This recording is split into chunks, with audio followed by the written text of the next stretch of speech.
Hematology Blood Center from Indus Hospital.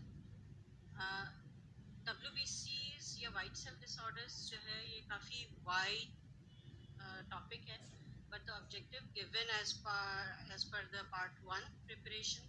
So basically there are two main objectives. First जो था define and differentiate the causes of leukopenia है, leukocytosis, leukemite reaction and leukoerythroblastosis. So basically WBCs की वो चीज़ें which we can see in the peripherals में. And the second part of the objective of today's lecture is related to basically malignant hematology, जिसमें pathogenesis, clinical manifestation, lab diagnosis है leukemias में acute chronic leukemias and myeloproliferative disorder. तो हम बहुत we will go through all these topics very superficially. और कोई questions वगैरह होगा तो definitely I would like to answer those. To begin with, थोड़ा सा little about WBCs के WBCs they are measured through automated hematology analyzer, and only the count is not important, but the differential count, meaning the types of the white cells which are present in the smear is very important, because वो determine करता है the process which is going on in the body. और जो TLC count CBC में आता है, that is only reflecting the circulating pool of the myeloid and the lymphoid cells, meaning वो सिर्फ एक portion है leukocytes का which we can see या which we can actually measure through CBC analyzer. बाकी the rest is in the various stages, like कुछ जो है आपका marrow में होता है majority, and then in the tissues as well. Reporting unit is पर माइक्रोलीटर्स है या 10⁻⁹ पर लीटर होता है. नॉर्मल रेंज नॉर्मली जो है दैट इज 4 to 11 into 10⁻⁹, बाज़ जगह 4 into 10⁻⁹ है, तो थोड़ा बहुत वेरी करता है 10 to 11 में. And like all the blood cells, WBCs जो है they are also produce primarily in the bone marrow, जो हिमेटोपोइटिक सेल्स में बाकी सेल्स भी बोन मैरो में होते हैं, इसी तरह WBCs भी. And they develop from the precursor cells, जो hematopoietic stem cell precursor है, उससे ही सारी types of hematopoietic cell develop होती है. और उसमें भी फिर definitely फिर WBCs भी हैं. और इसमें basically 5 major types हैं which you can also see in the reports, like neutrophils, lymphocytes, monocytes, eosinophils and basophils. And all these types या differential types जो है they indicate various pattern of the disease processes which are going on. और दो चीज़ होती है जब भी आप differential count देते हैं तो you would like to know the percentage of the cells, or percentage of the cells is basically the relative proportion of each of the component in the WBC. तो जैसे percentage की जो normal definition है कि वो खाली relative proportion दे रहा होता है, जबकि absolute number जो है that is actually the number of the cells which is present in per liter of the blood. तो वो actual reflective हो रहा होता है और जबकि परसेंटेज जो है वो आपको एक फॉल्स रिफ्लेक्शन भी दे रही होती है. तो जब भी आप कोई डिजीज असाइन करने जा रहे होते हैं तो you should look for the absolute count. और जो एब्सोल्यूट काउंट है उसका मेजर बेसिकली होता है कि जो भी परसेंटेज डिटरमिन हुई है, जो आपने स्मेयर की डिफरेंशियल में डिटरमिन किया है या जो एनालाइजर ने डिटरमिन किया है, उसको उस परसेंटेज को we multiplied with the TLC या WBC काउंट. तो that gives the absolute number. और हर पैरामीटर का एक डिफाइंड कट ऑफ एब्सोल्यूट है कि उससे ज़्यादा पे साइटोसिस होगा, उससे कम पे पीनियाज होंगे. ये एक पिक्चर है खाली जो हमें माइक्रोस्कोप के अंदर जो नज़र आता है. माइक्रोस्कोप के अंदर नज़र आता है सबसे ज़्यादा जो परसेंटेज है वो न्यूट्रोफिल्स की होती है. ये न्यूट्रोफिल्स हैं जिसमें कि आपको लोब सेल्स नज़र आते हैं, साइटोप्लाज्म ग्रैन्युलर नज़र आता है. फिर ये ईओसिनोफिल्स हैं, वो भी काफ़ी मिलते हुए with the neutrophils, but the difference is in the cytoplasmic granulation. Basically जो स्टेन जो ये ले रहे होते हैं that differentiates them. And then ये बेसोफिल्स है, इसमें भी लोब होता है बट इसके ग्रैन्यूल्स बहुत कोर्स होते हैं. तो दीज आर द फीचर्स जो कि हम माइक्रोस्कोप के अंदर जो है उसको डिफ्रेंशिएट कर सकते हैं आराम से. और उसके बाद फिर ये लिम्फोसाइट्स हैं, मोनोसाइट्स हैं. तो TLC को बेसिकली एक और तरीके से भी आप हम डिफाइन कर रहे होते हैं, that is the granular and non granular types. तो जो ग्रैन्युलर है जैसे कि नज़र आ रहा है, ये तीनों यानी कि न्यूट्रोफिल, ईओसिनोफिल्स एंड बेसोफिल्स ये ग्रैन्युलर होते हैं. And the lymphocytes and monocytes जो है ये नॉन ग्रैन्युलर होते हैं, यूजुअली नॉन लोब्ड भी होते हैं नॉर्मली। ये पिक्चर है, ये मैच्योरेशन का जो पैटर्न होता है माइलॉइड का, बिकॉज ये पैटर्न अंडरस्टैंड करना इज वेरी इंपॉर्टेंट, क्योंकि आगे जाके जब हम एक्यूट लुकीमिया पे बात कर रहे होंगे या क्रॉनिक प्रोलिफरेटिव माइलोप्रोलिफरेटिव डिसऑर्डर्स पे बात कर रहे होंगे, तो इसकी अंडरस्टैंडिंग से you don't need to memorise, you understand कि किस लेवल पे प्रॉब्लम हो रही है जिसकी वजह से वो डिजीज अराइज कर रही है।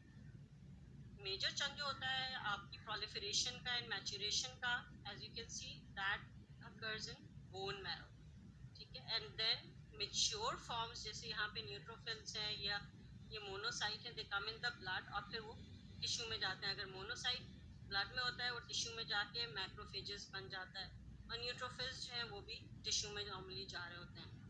अब एक कंडीशन होती है कि जिसमें कि अर्ली जो प्रिकर्सर्स हैं, ये पूरा स्पेक्ट्रम है माइलॉइड का ना, myeloblast, promyelocyte, myelocyte, metamyelocyte, band cells and neutrophils, तो ये सारा मैच्योरेशन स्पेक्ट्रम है, मैच्योर होने के बाद आ रहा होता है। But in certain conditions earlier stages जो हैं, जैसे माइलोसाइट्स है, मेटामाइलोसाइट्स है, ये band cells, large number of them they start coming into the peripheral blood. तो इनकी हम डीडीज की हम आगे बात करेंगे कि ये किन किन कंडीशंस में हो सकता है। इस चीज को, ये जो लेफ्ट शिफ्ट है, इस टर्मिनोलॉजी को ध्यान में रखने की जरूरत है कि लेफ्ट शिफ्ट का मतलब है कि आपकी from left to right maturation हो रही है। लेफ्ट शिफ्ट का मतलब ये है कि जी ये वापस पीछे के सेल्स भी you can see them on the peripherals में। Now coming to the topic के हमें leukopenia, what are leukopenia, leukocytosis, all ये these four terminology. Leukopenia, penia as you all know कि जी penia means decrease in anything, तो यहाँ पे leukopenia है तो that is decrease in the white cell count, usually below 2.5 in peripheral blood. इसी तरह cytosis, leukocytosis, increase in the white cell count above 10,000 या 11,000 जो है वो होता है। अब इसमें भी फिर हम ल्यूकोपीनिया या ल्यूकोसाइटोसिस दोनों में जो हमने इनिशियली बात की थी कि we don't only consider the total leukocyte count in most of the disease conditions, we basically consider the absolute numbers। तो वो एब्सोल्यूट काउंट जो है वो ज़्यादा बेहतर फिर डिटरमिन करता है कि एब्सोल्यूट न्यूट्रोफिल काउंट क्या है, लिम्फोसाइट काउंट क्या है। इसी तरह साइटोसिस जो है वो कौन सी टाइप के डिफरेंशियल काउंट का साइटोसिस है, तो वो फिर आपका डिफरेंशिएट करता है। फॉर एग्जांपल अगर न्यूट्रोफिलिक ल्यूकोसाइटोसिस होगा तो दैट इंडिकेट्स बैक्टीरियल इन्फेक्शन, ठीक है। लेकिन अगर यही लिम्फोसिटिक पियोसाइटोसिस या लिम्फोसिटिक ल्यूकोसाइटोसिस होगा तो वो वायरल इन्फेक्शंस को इंडिकेट करेगा या दूसरी कंडीशंस को करेगा। तो इन अदर वर्ड्स आप WBC को in isolation only considering the leukocyte count नहीं देखते हैं, बल्कि you should look into the type of the differentials which is being affected in either way, चाहे वो पीनिया के फॉर्म में हो या वो साइटोसिस की फॉर्म में। Then comes a leukemite reaction. Leukemite reaction basically it's also a type of the leukocytosis, but that is excessive leukocytosis. And उसमें क्या होता है कि we can see immature cells in the peripheral blood, जो अभी मैंने पिछली स्लाइड में ये जो दिखाया था कि immature precursors भी spill over होने लग रहे होते हैं, because के rate of formation of the leukocyte it gets so fast कि वो पहले spill होने लग रहे होते हैं। ये वाली टर्मिनोलॉजी ल्यूको एरिथ्रोब्लास्टिक पिक्चर, ये इसकी जो वर्ड है that is self explanatory. Leukocytes का भी और एरिथ्रोब्लास्ट मीनिंग रेड सेल्स के भी इमेच्योर फॉर्म्स पेरिफेरल ब्लड में आना शुरू हो जाते हैं। मीनिंग स्मेयर में यू कैन सी माइलॉइड के इमेच्योर फॉर्म्स जिसमें माइलोसाइट्स, मेटामाइलोसाइट्स, ब्लास्ट भी हो सकता है, एंड एरिथ्रोइड के जो अर्ली प्रिकर्सर्स हैं, नॉर्मोब्लास्ट है, ये सब आपको पेरिफेरल ब्लड में नजर आने लगेंगे। Now coming to the DDs of each type, इसमें leucopenia most common is infections में हेपेटाइटिस है, इन्फ्लुएंजा है, ये सारे जो वायरल इन्फेक्शंस हैं वो है, HIV AIDS है, that can cause leukopenia।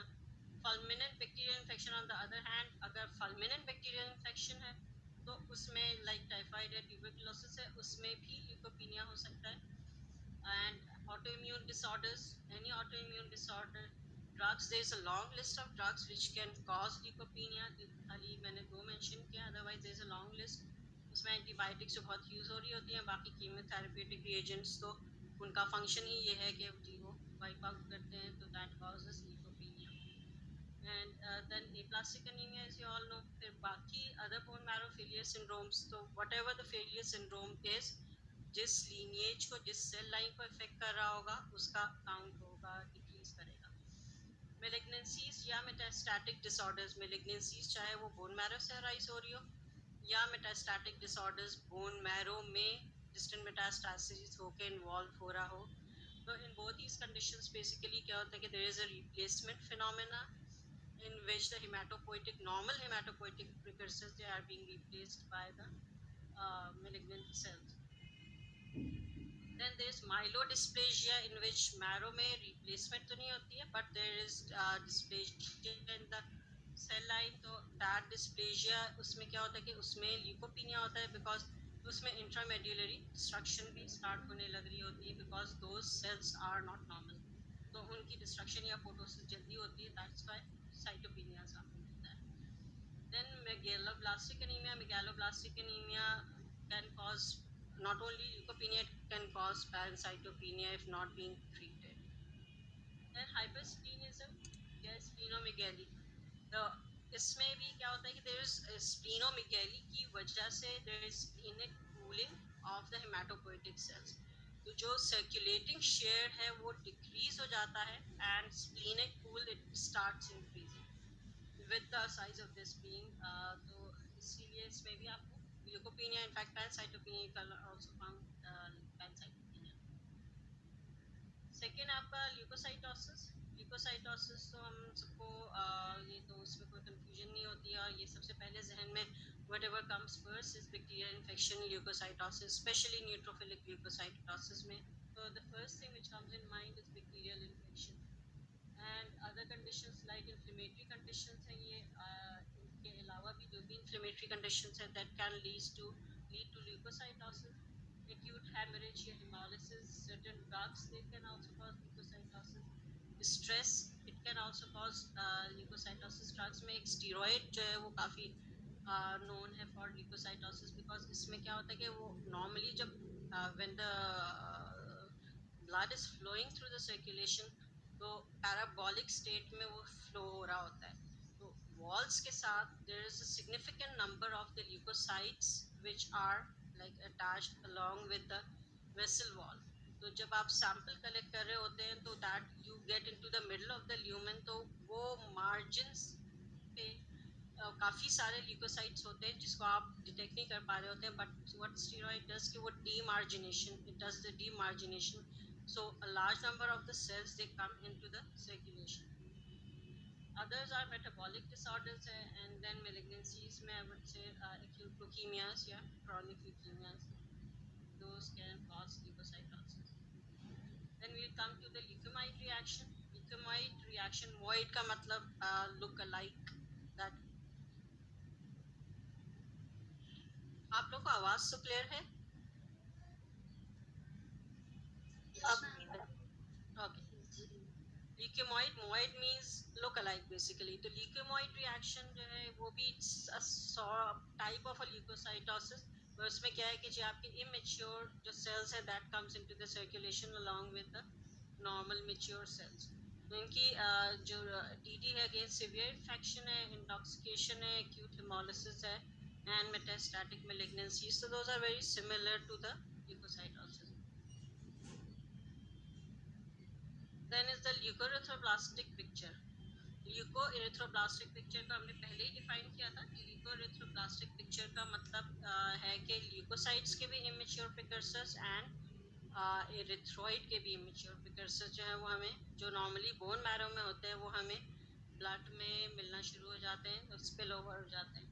तो डीडीज जो है ल्यूकोएरिथ्रोब्लास्टिक पिक्चर की जो है वो मेटास्टैटिक नियोप्लाज्म्स हैं, प्राइमरी माइलोफाइब्रोसिस है जिसमें बोन मैरो में फाइब्रोसिस हो जाती है.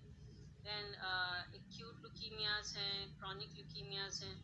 माइलोमास, lymphomas, severe megaloblastic anaemia. Megaloblastic anaemia cytopenias भी करता है, लेकिन ये ल्यूकोएरिथ्रोब्लास्टिक पिक्चर भी दे सकता है इन सिवियर केसेस। फिर osteopetrosis and severe haemolysis. So it's a mixed bag. In certain TDs, the reason is के बेसिकली फाइब्रोसिस अगर हो रही है तो वो जो जो स्पिल है वो नॉर्मल तरीके से ब्लड में नहीं हो रहा है। और इन सर्टन कंडीशन जैसे क्रॉनिक ल्यूकीमियाज हैं, वहाँ पे क्या हो रहा है कि आपके जो सेल काउंट तो बढ़ा हुआ है लेकिन उसमें डिसरेगुलेटेड हो रही है बिकॉज ऑफ सर्टन म्यूटेशन वगैरह, तो वो दैट कैन कॉज ल्यूकोएरिथ्रोब्लास्टिक पिक्चर। ठीक है, इसमें ये वाला जो फर्स्ट हमारा ऑब्जेक्टिव था, anybody has any question regarding our first objective?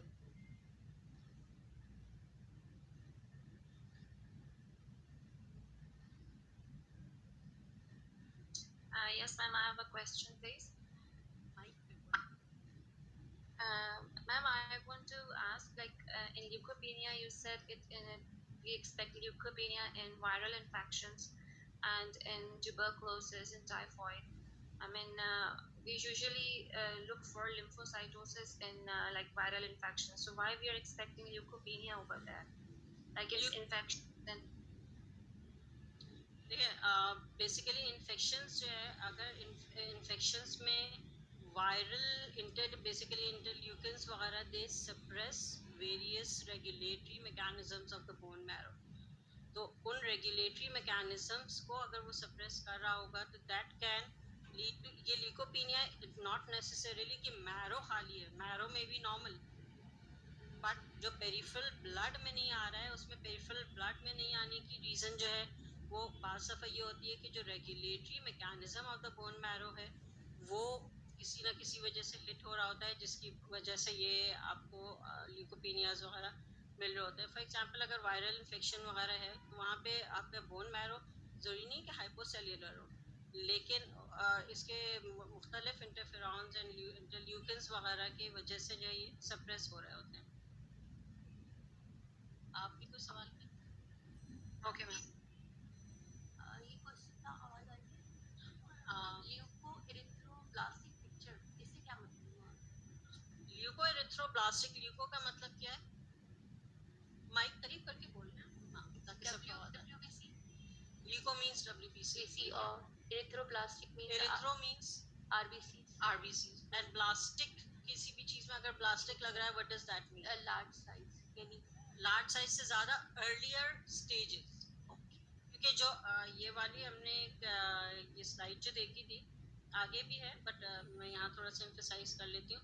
ये नॉर्मल मैच्योरेशन स्पेक्ट्रम में फर्स्ट, इससे भी पहले हेमाटोपोइटिक स्टेम सेल प्रिकर्सर्स होता है जो माइलोब्लास्ट यहाँ पे देख रहे हैं। तो हेमाटोपोइटिक स्टेम सेल्स के बाद वो माइलोब्लास्ट है, फिर प्रोमाइलोसाइट है। तो ब्लास्टिक का मतलब जो इन्फ्रेंस है कि earlier stages before the most mature form, तो उसको हम ब्लास्ट नहीं कह रहे हैं। अगेन जैसे मोइट means look alike, blastic means कि earlier forms, it does not indicate कि वो ब्लास्ट है। ठीक है, तो that is the meaning of leukoerythroblastic कि वो मेलिग्नेंसी नहीं है। और इसमें जैसे हमने जो डीडीज बात की है कि ये मेलिग्नेंसी ल्यूकोएरिथ्रोब्लास्टिक की वजह से नहीं हो रही है, it's a consequence. Bone marrow में अगर मेटास्टैटिक ट्यूमर्स आ रहे हैं तो वो रिप्लेस कर रहे हैं ना नॉर्मल हेमाटोपोइटिक सेल्स को, तो इसकी वजह से उनकी जो ओवरऑल रेगुलेटरी मैकेनिज्म है वो डिस्टर्ब हो रही है, जिसकी वजह से ये स्पिल ओवर हो रहा होता है। ठीक है, थैंक यू, शुक्रिया मैम। Okay, welcome. मैं फिर आई थिंक हम ल्यूकीमियाज पे चलते हैं। ल्यूकीमियाज कोई शेयर करेगा ल्यूकीमियाज का मतलब क्या है और ल्यूकीमिया होता क्या है? Blood cancer. हाँ सही है, इसमें आपको झिझकने की कोई ज़रूरत नहीं। ब्लड कैंसर जो आम टर्मिनोलॉजी में हम बोल रहे होते हैं ना, स्पेशली पेशेंट को जब समझाने की ज़रूरत होती है तो हम यही कहते हैं ना कि ब्लड कैंसर है। तो ये leukaemias is definitely blood cancer ही कह रहे होते हैं। और इसमें कितने टाइप्स क्या होती हैं? क्या एक ही तरह का कैंसर होता है blood cancer? White blood cells AML cells and T cells, और acute myeloid leukemia, acute lymphocytic leukemia, acute myeloid leukemias होते हैं. तो in other words, क्या ये सिर्फ acute जो conditions हैं उनको आप leukemias कहते हैं? chronic too, chronic ma'am. भी होते हैं, chronic भी होते हैं. Chronic भी होते हैं, बिल्कुल. ये अगेन फिर मतलब जो आपका नॉर्मल हिमाटोपोइसिस है उसको कंसिडर जहन में हमेशा रखना चाहिए. उससे फिर आपका कॉन्सेप्ट डेवलप होता है रादर देन कि एक रटाफिकेशन हो रही हो कि जी ये टाइप के होते हैं. अगर आपको एक हिमाटोपोइटिक उसको आप समझेंगे, फॉर एग्जांपल मैं ये पहले इस स्लाइड को पहले ले लेती हूँ. यहाँ पे यू कैन सी के दो स्टेम सेल्स हैं, एक लिम्फोइड स्टेम सेल है और एक माइलॉइड स्टेम सेल है. ठीक है, और इससे ऊपर ये जो इस फिगर में नहीं है that is haematopoietic stem cell precursors है. तो वो हेमाटोपोइटिक स्टेम सेल प्रिकर्सर जो है दो further lineage relatively lineage type stem cell में जाता है जिसको कि लिम्फोइड स्टेम सेल और माइलॉइड स्टेम सेल कहते हैं. ठीक है, लिम्फोइड स्टेम सेल जो है ये बहुत स्ट्रेट है, इसमें कोई प्रॉब्लम नहीं है. ये मेच्योर होता है, सेल्स मुख्तलिफ स्टेजेस से लिम्फोब्लास्ट से जो शुरू होते हैं. इसका लिम्फोइड स्टेम सेल का भी सबसे पहला स्टेज लिम्फोब्लास्ट होगा एंड देन वो मुख्तलिफ स्टेजेस से होते हुए मेच्योर लिम्फोसाइट जो आपको पेरिफेरल ब्लड में मिलता है उसमें डिफरेंशिएट होगा, उसमें बी और टी लिम्फोसाइट्स होंगे. फिर माइलॉइड स्टेम सेल्स जो है ये सिर्फ ग्रैन्युलोसाइट्स के लिए नहीं है. Myeloid stem cells further multiple lineages को ओरिजिनेट करवाता है जिसमें कि सबसे पहले तो हमारे जहन में माइलोब्लास्ट या माइलॉइड लीनिएज आता है, लेकिन उसके अलावा वो मोनोसिटिक लीनिएज को भी ओरिजिनेट करवाता है. मेगा कैरियोसाइट मीनिंग प्लेटलेट्स भी इसी के जरिए प्रोड्यूस हो रहे होते हैं. एंड देन ये एरिथ्रॉइड लीनिएज, ये पूरी जो है ना दिस इज एरिथ्रॉइड लीनिएज. तो और ये फिर आरबीसी बनता है. तो माइलॉइड स्टेम सेल जो है आपका डब्ल्यूबीसी में भी रोल प्ले कर रहा होता है जिसमें कि ग्रैन्युलोसाइट्स और नॉन ग्रैन्युलोसाइट का मोनोसाइट आता है. प्लेटलेट यानी मेगा कैरियोसिटिक सीरीज में या लीनिएज में भी रोल प्ले कर रहा होता है और रेड सेल की लीनिएज में भी कर रहा होता है. और ये जो दूसरा स्टेम सेल जो हिमाटोपोइटिक स्टेम सेल प्रिकर्सर जो इससे पीछे से आ रहा है वो बी एंड टी लिम्फोसाइट को ओरिजिनेट करता है. अब now coming back to our topic, हम इस फिगर पे थोड़ा एक दो स्लाइड में we will be moving to and fro क्योंकि उससे लिंक करके पिक्टोरियल जो है ना चीज़ें वो कॉन्सेप्ट के साथ याद हो रही होती है. Leukemias basically is a malignant disorder. It cannot be, अगर leukemia है तो it cannot be malignant. It cannot be a benign disorder. वो malignant ही होगा. और malignant disorder which is characterized by abnormal accumulation of blood cells at different stages of differentiation. ये जो terminology जो यहाँ पे use की हुई है various stages of differentiation, वो उस फिगर को रखते हुए फिर हम टाइप ऑफ द ल्यूकीमिया पे जाएंगे कि ये एक्यूट है या ये क्रॉनिक की तरफ जा रहा है. अच्छा, एक खाली एक इंटरेस्टिंग सी चीज़ है कि ग्रीक वर्ड है ल्यूकोस. ल्यूकोस का मतलब होता है वाइट एंड ल्यूमिया का मतलब है ब्लड, तो इसीलिए ल्यूकीमिया इसको कहा जाता है कि वाइट ब्लड सेल्स की डिजीज़ है. नॉर्मली जैसे अभी मैंने स्लाइड में डिस्कस किया कि stem cells are committed to produce specific types of the blood cells जिसमें एक लिम्फोइड स्टेम सेल है which produce B and T type of the lymphocytes and then myeloid stem cells है which differentiates into three broad cell types जिसमें RBCs, डब्ल्यूबीसीज and RBCs हो गया, डब्ल्यूबीसीज हो गया एंड प्लेटलेट्स. अब यहाँ पे यहाँ पे अगर आप ये देखो कि हर माइलॉइड स्टेम सेल से जो भी अराइज हो रहा है वो पहले इमेच्योर फॉर्म हो रहा है. जैसे यहाँ पे भी लिम्फोब्लास्ट से अराइज होती है और बाकी चीज़ें then the other cell lines जो है other cells they mature to reach to the final most mature form. तो यहाँ पे भी यही है. माइलॉइड में अगर हम बात करें कि माइलोब्लास्ट जिसको कि हम ब्लास्ट सेल्स कह रहे होते हैं आम टर्मिनोलॉजी में कि जी ब्लड में ब्लास्ट आ रहे हैं, तो माइलोब्लास्ट की ये स्टेज है, ये माइलोब्लास्ट की स्टेज है. ये माइलोब्लास्ट की स्टेज मुख्तलिफ स्टेजेस से होते हुए जैसे कि ये वाली हमारी फिगर थी. माइलोब्लास्ट से प्रोमाइलोसाइट है, माइलोसाइट, मेटामाइलोसाइट बैंड एंड न्यूट्रोफिल. इसी तरह से मोनोसाइट लीनिएज में आप जाओ तो माइलोब्लास्ट है और फिर वो promonocyte and monocyte and then macrophage है। तो coming back to this picture, myeloblast के बाद वो सारे स्टेजेस जो अभी पिछली स्लाइड में हमने देखे, पिक्चर में फिगर में जो देखा, वो होते हुए ये जैसे माइलोसाइट, माइलोसाइट, मेटामाइलोसाइट, ये होते हुए यहाँ ये न्यूट्रोफिलिस से बना लिया। अब अगर आपका जो प्रॉब्लम है वो इस स्टेज पे होगा, इस स्टेज पे होगा, तो वो आपका इमेच्योर प्रोसेस की लेवल पे प्रॉब्लम हुई है and that is converting into leukaemia. वो आपका यहाँ पे भी हो सकता है, एरिथ्रॉइड के प्रोनॉर्मोब्लास्ट में मेगाकैरियोसाइट से पहले मेगाकैरियोब्लास्ट आता है। यहाँ पे बीच में मेगाकैरियोब्लास्ट है, मुख्तलिफ स्टेजेस से होते हुए न्यूक्लियस डिवाइड होते होते ये नॉर्मल मेच्योर मेगाकैरियोसाइट में होता है। फिर मेगाकैरियोसाइट के साइटोप्लाज्म में प्लेटलेट्स मौजूद होते हैं, जो कि प्लेटलेट्स जो है साइटोप्लाज्म से निकल के दे कम इनटू द सर्कुलेशन, जो आपको प्लेटलेट्स नजर आ रहे होते हैं। तो any pathology at this level, ये आपका immature precursors के लेवल पे पैथोलॉजी है and that is reflective of acute leukemias।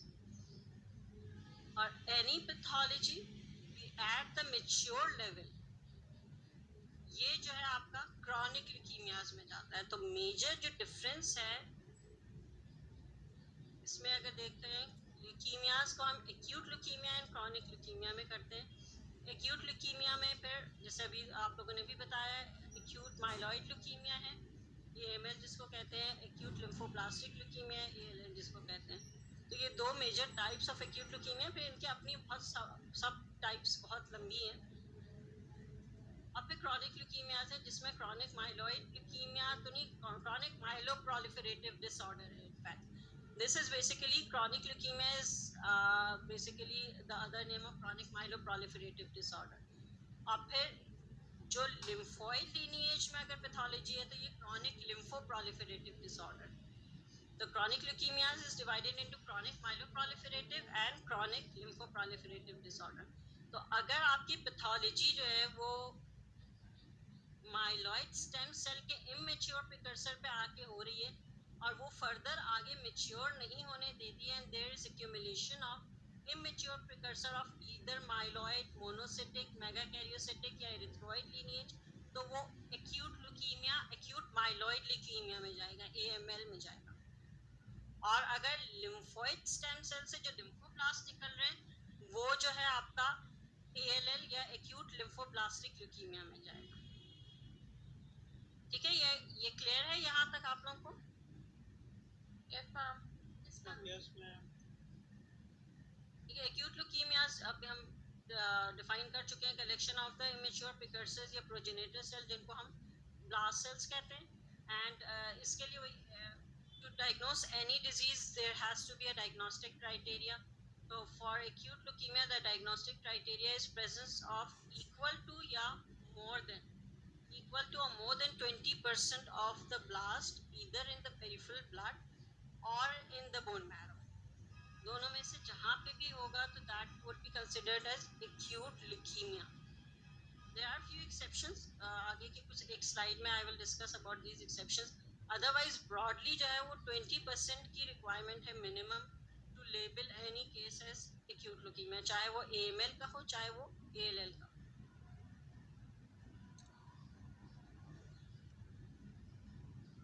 Pathogenesis basically develops as a consequence of a series of genetic changes in the hematopoietic precursor cells।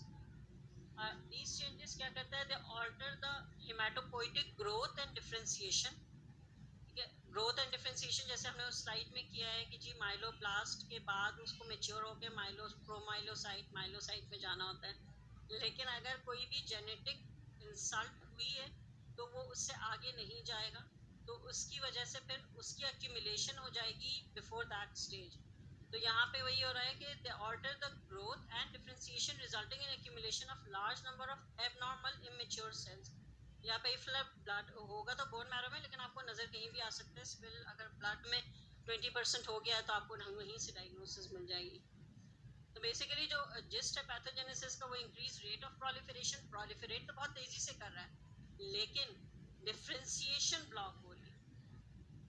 Proliferate तो कर रहा है, proliferation का इशू नहीं है, बट डिफ्रेंसिएशन का इशू है कि वो एक खास स्टेज पे आके रुक रहा है, तो और एक्यूमुलेशन ऑफ एबनॉर्मल सेल पे एंड अप कर रहा है, एंड देन वो सेल्स की अपोटोसिस यानी प्रोग्राम सेल डेथ जो है वो भी स्लो हो जाती है। तो एक तो प्रोडक्शन इंक्रीज हो रही है, डिफ्रेंसिएशन जो है वो स्टॉप हो रही है, डिक्रीज हो रही है, और फिर डिस्ट्रक्शन भी डिक्रीज हो रही है, जिसकी वजह say that leads to accumulation. अच्छा, अभी हम 20% की बात करते हैं एक्यूट माइलॉइड ल्यूकीमिया। पहले इट वाज वेरी सिंपल, जो एक्यूट, यहाँ पे आप थर्ड लास्ट में देख सकते हैं, acute myeloid leukaemia not otherwise specified, इसको हम एनओएस कहते हैं। इसमें सारे वो वाले एक्यूट ल्यूकीमिया, सारे एक्यूट ल्यूकीमियाज आते हैं, और पहले ही क्लासिफिकेशन यूज हो रही होती थी कि जिसमें होता था कि acute myeloid leukaemia with maturation, without maturation है, या ये एरिथ्रोल्यूकीमिया है, या ये AML-M7 which is megakaryoblastic leukaemia है। लेकिन जिस तरह से दुनिया एडवांस होती चली जा रही है और आपकी मॉलिक्यूलर लेवल की स्टडीज बहुत बढ़ती चली जा रही है, तो इसमें क्लासिफिकेशन जो है ना, रेवोल्यूशनरी चेंज है इन द लास्ट, समझ लें आप 10 years। इसमें जो चीज़ पहले मॉर्फोलॉजी पे बेस कर रही होती थी वो अभी भी एग्जिस्ट कर रही है, लेकिन उसकी weightage compare to all the above, जो इतनी लंबी क्लासिफिकेशन है, उसकी यूटिलिटी इन सब के मुकाबले में कम है, जो सिर्फ मॉर्फोलॉजी की बेस पे। अब जैसे ये acute myeloid leukaemia with recurrent genetic abnormalities, basically ये उसकी सब हेडिंग्स हैं ये सारी, कि ये मुख्तलिफ लेवल पे क्रोमोसोमल ट्रांसलोकेशन जिन जिन क्रोमोसोम्स के दरमियान हो रही है, या जिन क्रोमोसोम में कोई भी ऑल्टरेशन हो रही है, that is leading to the maturation, arrest भी कर रहा है उस लेवल के सेल पे।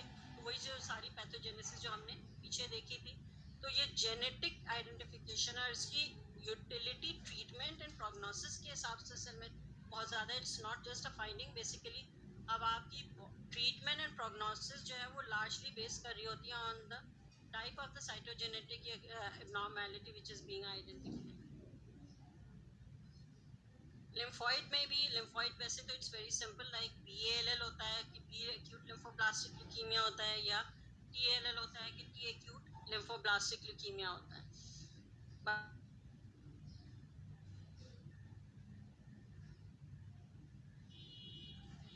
अच्छा, एक सवाल है, एनीबडी कैन आंसर कि what is the difference between the leukaemia and lymphoma?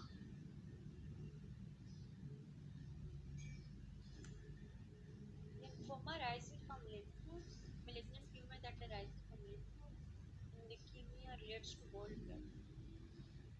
Okay, partly your answer is correct. Anyone else can contribute?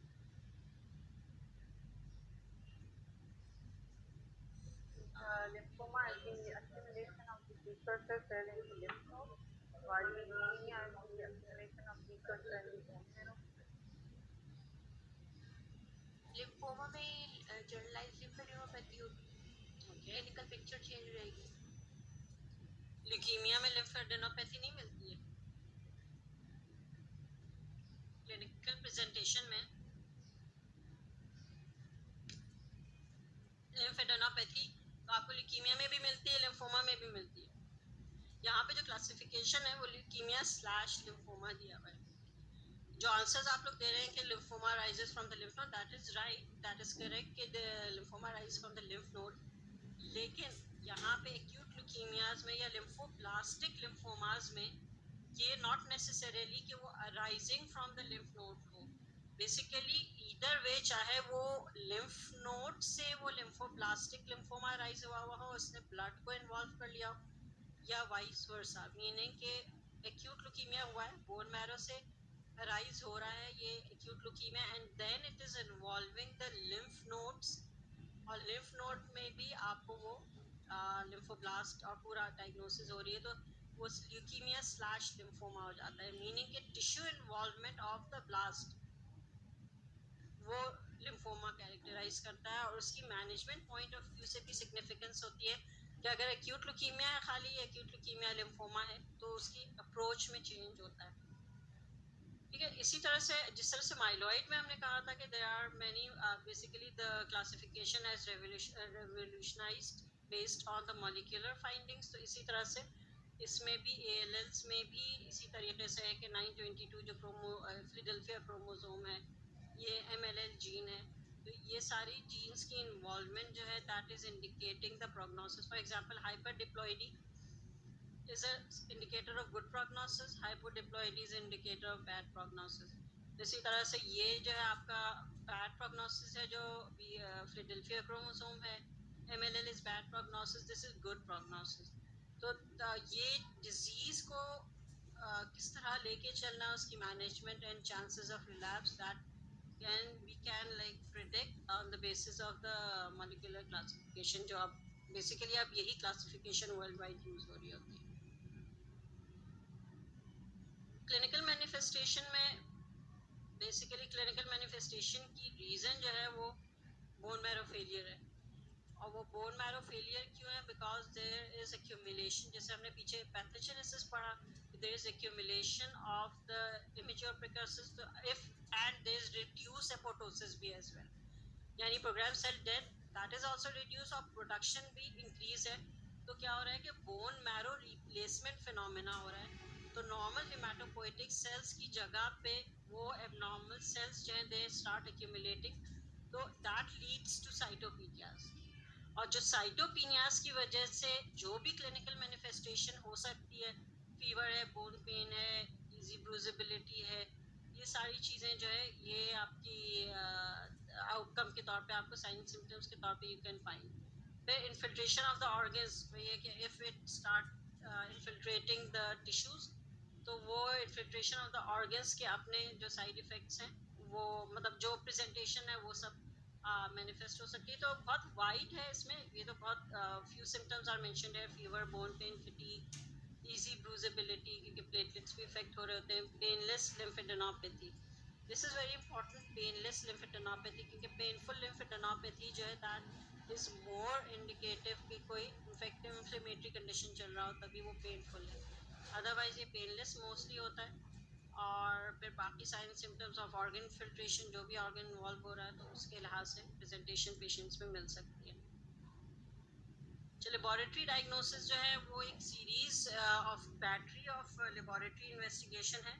और वो पहले काफ़ी साल पहले तक तो खाली आप एक्यूट ल्यूकीमिया डायग्नोस कर दें, लेकिन अब उसके बाद टाइप ऑफ एक्यूट ल्यूकीमिया की भी बहुत इंपॉर्टेंस है and molecular categorisation of the acute leukaemia की इंपॉर्टेंस है, because that plays a key role in the treatment and management and the outcome of the patient। तो इसमें सबसे पहले foremost जो है that is ABC में A and very important is complete blood count with good peripheral smear examination, because no blast बहुत rarely spill होता है in the peripheral blood। अगर बहुत या तो बहुत ही severe infection, infective condition, inflammatory condition चल रही है, सेप्सिस चल रहा हो, तो उसमें स्पिल ओवर थोड़ा बहुत ब्लास्ट हो जाता है, लेकिन वो फिर दैट इज ओनली 1-2%, बहुत ही रेयर आपको मिल रहा होता है, और लेस देन 1% भी हो सकता है। लेकिन if there is blast in the peripheral blood, तो that is very strongly indicative कि कोई मैलिग्नेंट प्रोसेस, हेमाटोपोइटिक प्रोसेस चल रहा है। तो गुड पेरिफेरल में एग्जामिनेशन जो है वो बहुत इंपॉर्टेंट है। फिर bone marrow aspiration and biopsy, cytochemical stains है, फ्लो साइटोमेट्री है, इम्यूनोफिनोटाइपिंग है। इम्यूनोफिनोटाइपिंग में फ्लो साइटोमेट्री, इम्यूनोहिस्टोकेमिस्ट्री आ जाता है। साइटोजेनेटिक एनालिसिस में ये है, फिर PCR and then lumbar puncture for CNS involvement and imaging studies to determine the extent of the disease. Basically वही है कि अगर टिश्यू इन्फिल्ट्रेशन होने लग रही होती है तो मैनेजमेंट एंड अप्रोच है दैट डिफर्स। CBC एक नॉर्मली तो आपको साइटोपेनियास के लिए भी देखना है, क्योंकि साइटोपेनियास के हिसाब से आपको पेशेंट को सपोर्टिव मैनेजमेंट देनी हो सकती है। तो you need to look for the count, specially for the hemoglobin, WBCs and platelets, and then differential count for the absence or presence of the blast, or if CBC में counts are high and blasts are adequate in number, so we can do a lot on the CBC samples, जो आगे मैं testing बताऊंगी, that can be done on the CBC sample as well। लेकिन अगर counts थोड़े कम होंगे तो फिर then we would prefer कि बोन मैरो पे जाया जाए। अच्छा, CBC के बाद आता है साइटोकेमिकल स्टेन्स। साइटोकेमिकल स्टेन्स में MPO आप लोगों ने सुना होगा आई गेस के MPO कुछ साइटोकेमिकल स्टेन्स है जिसमें के जो 2-4 के मैंने नाम लिखे हैं, जिसमें माइलोपेरोक्सीडेज है या सूडान ब्लैक है, उसके अलावा नॉन स्पेसिफिक ईस्टरेज एंड पीएस, ये सारे स्टेन साइटोकेमिकल स्टेन कहलाते हैं। इनकी क्यों ज़रूरत है? बिकॉज साइटोकेमिकल स्टेन जो हमने जो एक फिगर देखी थी पीछे, एक्यूट लुकीमिया को आप ALL और AML में डिफाइन करते हैं। ALL और AML में डिफाइन करने के बाद फिर टाइप ऑफ ALL यानी BA या TA वो देखना होता है। AML में टाइप ऑफ द AML के वो क्या है वो देखना होता है। लेकिन टू कैटेगराइज कि ये AML में जाएगा या ALL में जाएगा, उसके लिए साइटोकेमिकल स्टेन जो है that plays a pivotal role. उसमें जैसे लाइक MPO बास सेंटर्स माइलोपेरोक्सीडेज यूज करते हैं, बास सूडान ब्लैक कर रहे होते हैं, तो दे बोथ, अगर ये पॉजिटिव आता है ये smear, it is done on the smear, चाहे वो पेरिफेरल ब्लड स्मेयर में हो या वो बोन मैरो में हो, तो it is done on the smear and that indicates acute myeloid leukaemia. फिर एक NSC होता है नॉन स्पेसिफिक ईस्टरेज, ये भी एक्यूट माइलॉइड ल्यूकीमिया में आता है, लेकिन वो मोनोसिटिक जो हमने अभी पीछे फिगर देखी थी उसमें मोनोसिटिक लीनिएज की तरफ उसको पॉइंट आउट करता है। तो इसमें थोड़ी सी प्रेजेंटेशन डिफरेंट होती है इस मोनोसिटिक की बाकी रेस्ट ऑफ द AML के मुकाबले में। तो ये PAS है, ये ALL बताता है। लेकिन एक बात ये होती है कि if MPO SSB and all are negative, तो हम ये कंसिडर करते हैं कि प्रॉब्ली ये ALL है या कुछ MPO negative acute myeloid leukaemias है उसमें होंगे। ये एक फिगर है ब्लास्ट की, जो ये रियल माइक्रोस्कोपिक पिक्चर है। ब्लास्ट हमें इस तरह का नज़र आता है, दैट इज़ वेरी डिफरेंट। जो हमने शुरू में एक स्लाइड देखी थी जिसमें मैंने पांचों WBCs दिखाए थे उसके मुकाबले में, तो ये मॉर्फोलॉजिक असेसमेंट है, चाहे it can be done on the peripheral blood और it can be done on the bone marrow aspirate. And this is cytochemical stain, यहाँ जो दिखा रही हूँ दैट इज माइलोपेरोक्सीडेज, जो ये पहला वाला स्टेन। तो ये अगर सेल्स में पॉजिटिविटी नज़र आ रही है हमें थोड़ी सी, तो दिस इज इंडिकेटिंग कि ये AML डिजीज़ है, और ये हमें देखना फिर इन्हीं ब्लास्ट सेल में होगा। ये कुछ और फिगर है। आप लोगों में से किसी ने इस पतली सी सिलेंडर सी चीज़ को आइडेंटिफाई किया? What is this? Anybody can tell me कि ये है क्या?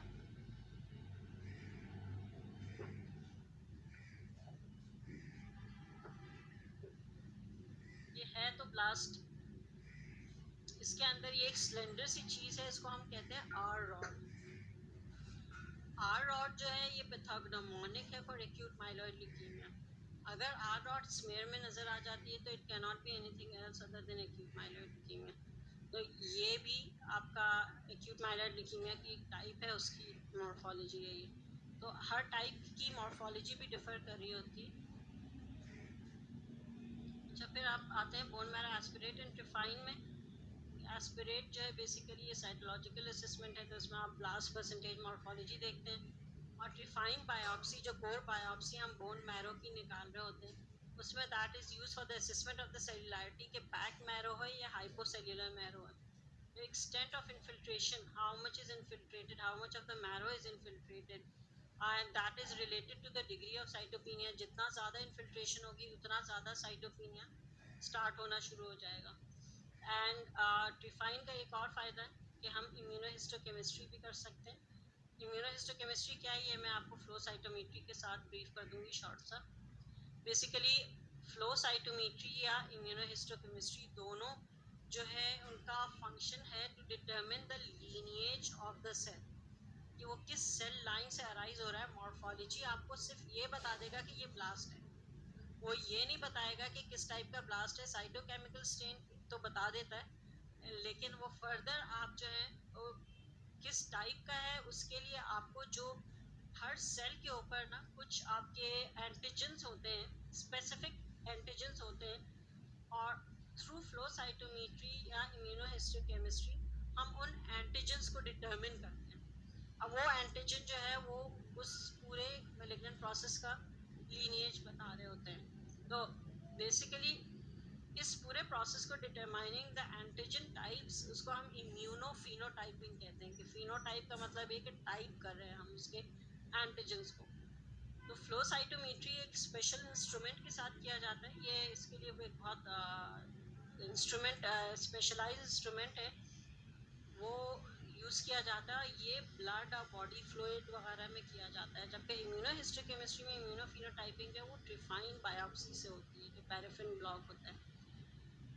It can detect specific types of malignant cells based on detection of antigens or proteins on the surface of the malignant cell. और उनको हम CD markers कहते हैं, cluster differentiation. The pattern of the surface protein is called immunophenotype and it is used to diagnose specific types of leukemias and lymphomas.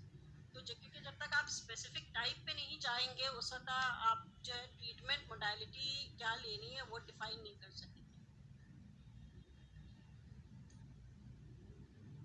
फिर हम आते हैं karyotyping पे. कैरियोटाइपिंग जो है it is a type of a genetic testing. Genetic testing में karyotyping भी आती है, फ्लोरेसेंस हिब्रिडाइजेशन भी आता है, मॉलिक्यूलर टेस्टिंग भी आती है जिसमें पीसीआरस वगैरह हैं. तो karyotype is a type of a genetic testing. In the इसमें क्या होता है, आप you are examining the chromosome under the microscope और उसमें कोई एबनॉर्मेलिटी उस क्रोमोसोम में नजर आ रही हो तो that is you identify it on the microscope. Special microscopes होती हैं.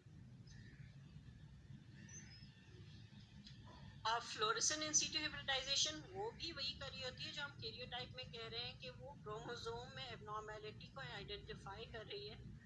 लेकिन फर्क क्या है कि कैरियोटाइप में आप एक जेनरिक पूरा होल क्रोमोसोम के स्ट्रक्चर में कोई एबनॉर्मेलिटी है वो देख रहे हैं, जबकि फ्लोरेसेंट इन सीटू हिब्रिडाइजेशन एक पर्टिकुलर पॉइंट की एबनॉर्मेलिटी या पर्टिकुलर टाइप की एबनॉर्मेलिटी आप पकड़ना चाहते हैं तो ये प्रोब बेस्ड होता है, आप उसके ज़रिए आइडेंटिफाई कर रहे होते हैं. तो उसमें यह है कि अगर आपके पास कोई स्पेसिफिक क्वेश्चन है उसके आंसर के लिए आप उसको यूज़ करते हैं और उसमें जो छोटी एबनॉर्मेलिटीज़ हैं वो भी डिटेक्ट हो जाती है. Cytogenetic analysis क्या करता है? It provides information that is important when determining a patient's treatment options and prognosis. जैसे पीछे हमने क्लासिफिकेशन में बात की. This information can predict how well the disease will respond to therapy. Example है, फॉर एग्जाम्पल अगर फिलाडेल्फिया क्रोमोसोम है तो फिलाडेल्फिया क्रोमोसोम ALL में आइडेंटिफाई होता है तो that is a very bad prognosis. इसी तरह MLL वेरी बैड प्रोग्नोसिस. तो वो टू बिगिन विथ हमें ये पता होता है कि पेशेंट को किस तरह हैंडल करना होगा. The PCR is also a very sensitive DNA test that can also find gene and chromosome changes which are too small to be seen with the microscope. जो ऊपर के दोनों थे वो हम माइक्रोस्कोप के जरिए कर रहे हैं. PCR उस छोटी सी एबनॉर्मेलिटी को एम्पलीफाई कर रहा है तो एक छोटी सी एबनॉर्मेलिटी को उसको आइडेंटिफाइबल अमाउंट में लेके आ रहा है. तो ये अच्छा होता है कि आप फॉलो अप के लिए भी आप यूज़ कर सकते हैं अगर कोई स्पेसिफिक एबनॉर्मेलिटी है. फिर कुछ अदर टेस्ट है जिसमें और भी न्यूअर टेस्ट हैं, उनके बारे में जेनेटिक टेस्ट है कि वो यूजुअली यूज़ नहीं हो रही है, माइक्रो एरे वगैरह है. तो लेकिन उस वो अभी हमारे यहाँ तो एटलीस्ट वो नहीं उस तरह यूज़ हो रही है. लेकिन ये कि बाकी मॉलिक्यूलर डिटेक्शन है, ये सारी चीज़ें जिसकी बेसिस पे ट्रीटमेंट हो रही है तो ये आपको पता होना ज़रूरी है फिर if you are managing a case. अच्छा, ये हम अब लास्ट टॉपिक पे अपने आते हैं. लास्ट टॉपिक जो है माइलोप्रोलिफरेटिव डिसऑर्डर था. माइलोप्रोलिफरेटिव अगेन आपको वर्ड से लग रहा है, माइलो मीन्स माइलॉइड लीनिएज और प्रोलिफरेटिव मीन्स कि वो इंक्रीज हो रहा है. तो क्रॉनिक माइलोप्रोलिफरेटिव न्यूप्लाज्म है क्या? They are heterogenous group of clonal diseases characterized by excessive and over production of mature cells from one or several myeloid lineages. तो इसमें अगर हम अगेन यहाँ पे आते हैं तो इसमें ये कि एक्सेसिव प्रोडक्शन ऑफ वन और मोर लीनिएज माइलोप्रोलिफरेटिव के बारे में बात करें तो हम इस पूरे ये यहाँ से लेके ये पूरे एंड की हम बात करें जो मेच्योर फॉर्म्स हैं उनकी एक्सेसिव प्रोडक्शन और उनकी एक्यूमुलेशन हो रही है, जबकि एक्यूट में अर्लियर पार्ट के सेल्स की हो रही थी. ठीक है. अब चूंकि माइलॉइड लीनिएज जो है मल्टीपल उसमें डिवाइड होता है. हमने पीछे पढ़ा था कि माइलॉइड्स जो है न्यूट्रोफिल की सीरीज में भी जा रहा है, इओसिनोफिल्स में भी जा रहा है, बेसोफिल में भी जा रहा है, मैक्स में यानी प्लेटलेट्स में भी जा रहा है एंड एरिथ्रोइड में रेड सेल्स में भी जा रहा है. तो depending on the type of the lineage which is being affected उस पे डिपेंड करता है कि डिजीज क्या है. तो क्रॉनिक माइलोप्रोलिफरेटिव डिसऑर्डर ये न्यूप्लाज्म जो है ये फर्दर सब क्लासिफाइड होते हैं into chronic myeloid leukaemia CML जिसको हम कहते हैं, CML जिसको कहते हैं. उसके अलावा क्रॉनिक न्यूट्रोफिलिक ल्यूकीमिया जो न्यूट्रोफिल्स जो हमने बात किया था कि मेच्योर फॉर्म एक्यूमुलेट हो रही है. फिर पॉलीसाइथीमिया वेरा है. ये रेड सेल की पैथोलॉजी है, जो रेड सेल लीनिएज अगर अफेक्ट हुई है तो पॉलीसाइथीमिया वेरा होगा। प्राइमरी माइलोफाइब्रोसिस की ये दो फर्दर सब टाइप्स हैं। तो ये बेसिकली आपका बोन मैरो का जो पीछे डेंड्रिटिक नेटवर्क है उस वो इफेक्ट हो रहा है, जो कि माइलॉइड से ही अराइज कर रहा है, तो that would lead to primary myelofibrosis. Essential thrombocythaemia ETB इसको कहा जाता है, that is excessive production of platelets. And then chronic eosinophilic leukaemia, फिर कुछ माइलोप्रोलिफरेटिव न्यूरोप्लाज्म जो कि अनक्लासिफाइबल है, क्योंकि इन सारे टाइप्स ऑफ माइलोप्रोलिफरेटिव डिसऑर्डर के अपने एक रिक्वायरमेंट है टू लेबल। अच्छा, जो डिजीज प्रेजेंटेशन है, साइन एंड सिम्टम्स है, it is basically mostly link to the type of the lineage affected. अगर रेड सेल लीनिएज अफेक्टेड है तो वो पॉलीसाइथीमिया रूब्रा वेरा है, तो उसमें आपको headache, sweating, blood vision, dizziness, reddish skin. Basically chronic myeloproliferative disorder में काउंट्स चूंकि बहुत हाई हो रहे होते हैं, तो ओवरऑल जो मेन यूनिफाइड जो प्रॉब्लम है वो ये कि काउंट्स हाई होने की वजह से विस्कोसिटी बहुत बढ़ जाती है, and that viscosity, that increase viscosity जो है उसके अपनी प्रेजेंटेशंस होती हैं, तो वो हर डिजीज में आपको कुछ ना कुछ नजर आएगी। इसी तरह से माइलोफाइब्रोसिस में तो ये होता है कि बोन मैरो फाइब्रोस्ट हो जाती है, जिसकी वजह से एक्स्ट्रा मेड्यूलरी हेमाटोपोइसिस होना स्टार्ट हो जाता है, मीनिंग कि हेमाटोपोइटिक सेल्स स्प्लीन में बनना शुरू हो जाते हैं एज अ कॉम्पनसेटरी फिनोमिना। तो ये स्प्लीनोमेगैली माइलोफाइब्रोसिस में जरूर मिलेगी आपको। एंड अदर बाकी वही है, बोन पेन है, ब्लीडिंग, इजी ब्रूजिंग है, कि सब चीज़ अफेक्ट हो रही है।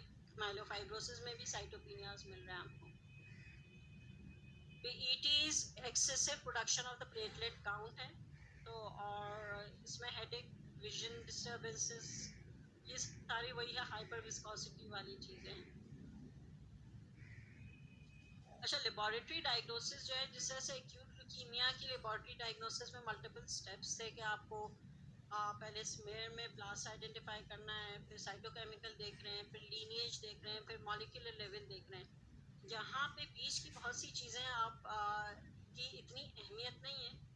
Blood, complete blood count with peripheral examination is again foremost and very important, because ये पेरिफेरल स्मेयर एग्जामिनेशन में आप बहुत सी चीज़ें आप पकड़ सकते हैं, like chronic myeloid leukaemia, you can CNL, CML, ये सारी CEL जो क्रॉनिक यूसिनोफिलिक ल्यूकीमिया, ये सारी पेरिफेरल स्मेयर से ही आप आइडेंटिफाई करके आगे जाते हैं। तो अदरवाइज अगर आपने पेरिफेरल स्मेयर मिस की है तो बोन मैरो में तो ये सारे एलिमेंट्स ऑलरेडी मौजूद ही होते हैं, तो आप वहाँ पे नहीं पकड़ सकते हैं।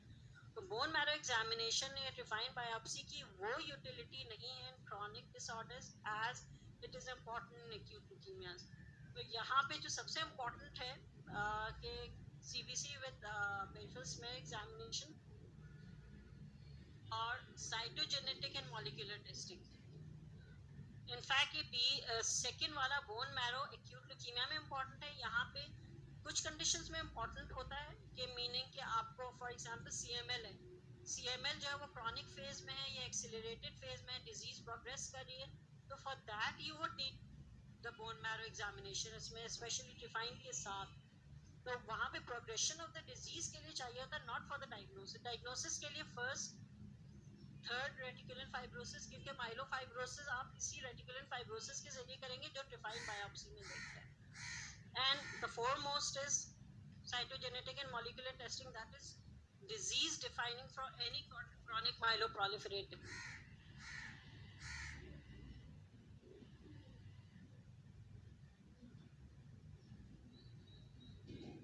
डिसऑर्डर को सिंपल वे में डिफाइन किया है बोन मैरो स्टेम सेल। हाँ, एक चीज़ जो है कि ये जो एबनॉर्मैलिटी है, जो इंसल्ट या हिट होता है या जो म्यूटेशन होती है जेनेटिक लेवल पे, ये एक्वायर्ड होती है, इनहेरिटेड नहीं होती है। एक्वायर्ड एबनॉर्मैलिटी होती है, और इसमें अगर रेड सेल्स है तो पॉलीसाइथीमिया रूब्रा वेरा है, इसमें यूजुअली जो आपको म्यूटेशन मिलती है JAK2 म्यूटेशन मिलती है। तो वही अगेन ये आपको मॉलिक्यूलर लेवल, मॉलिक्यूलर टेस्टिंग से ही पता चलेगी। फिर मेगा कैरियोसाइट्स में अगर मसला है तो दैट इज एसेंशियल थ्रोम्बोसाइथीमिया, उसमें ये म्यूटेशंस आपको मिलती है इन फ्रीक्वेंसीज के साथ। अब फिर माइलोफाइब्रोसिस है, प्राइमरी माइलोफाइब्रोसिस, उसमें आपको ये सारी म्यूटेशंस मिलती हैं। एंड देन जो माइलोप्रोलिफरेटिव डिसऑर्डर है, इनमें they have the tendency to transform into other types of diseases. For example, polycythemia vera जो है या essential thrombocythemia, it can progress into primary myelofibrosis. और progression of any disease जो है ना, that is indicating कि ये bad prognosis है, disease worse होती जा रही है. इसके अलावा polycythemia rubra vera जो है, that can end up in acute myeloid leukemia as well as primary myelofibrosis जो है, ये भी acute myeloid leukemia में हो सकता है. तो in other words, आपस में भी ये switch हो सकते हैं, they can transform into the acute leukemias as well. अच्छा, एक सवाल ये होता है कि हाउ टू डिफरेंशिएट, ये प्रैक्टिकल सवाल है कि how to differentiate between a leukaemoid reaction, जो हमने पीछे जो सेकंड थर्ड स्लाइड में डीडीज पढ़ी थी. Leukaemoid reaction basically infective inflammatory condition में, सीवियर इन्फेक्शंस वगैरह में हमें ल्यूकेमोइड रिएक्शन, मीनिंग कि ल्यूकीमिया जैसा, तो मीनिंग के काउंट्स हाई है, लेफ्ट शिफ्ट मिल रहा है, यही चीज़ आपको क्रॉनिक ल्यूकीमिया में भी मिलती है. लेकिन जो चीज़ आपको डिफरेंशिएट कर रही होती है कि आपको WBC काउंट, ये रफ इंडिकेशन है, अल्टीमेटली डायग्नोज तो आपको वही मॉलिक्यूलर पे ही करना होगा, जेनेटिक टेस्टिंग पे ही करना होगा. उसमें हाई WBC काउंट जो है वो यूजुअली 50,000 से कम होता है, और लेकिन ये हार्ड एंड फास्ट नहीं. फिर आपको टॉक्सिसिटी मिलती है, माइलॉइड में ग्रैन्यूल्स प्रोमिनेंट होते हैं जो इन्फेक्शन वाले कंडीशन में होता है. उसके अलावा बेजोफिल्स यहाँ पे मैंने मेंशन नहीं किया है, लेकिन बेजोफिल्स अगर हाई आ रहे होते हैं तो ये दैट इज मोस्ट लाइकली कि वो क्रॉनिक की तरफ जा रहा है. लैब स्कोर है फिलाडेल्फिया क्रोमोसोम, बहुत ज़रूरी है आइडेंटिफाई करना in any case of the suspected chronic leukaemia.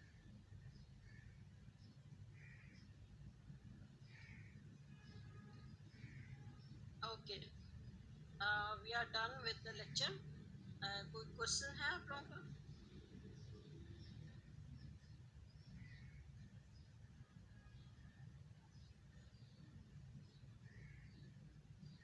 समझ आया है या ये खामोशी ना समझ आने वाली है या सब समझ आ गया इसलिए? मैम आपने अभी आखिरी स्लाइड में बताया था कि जो प्लेटलेट,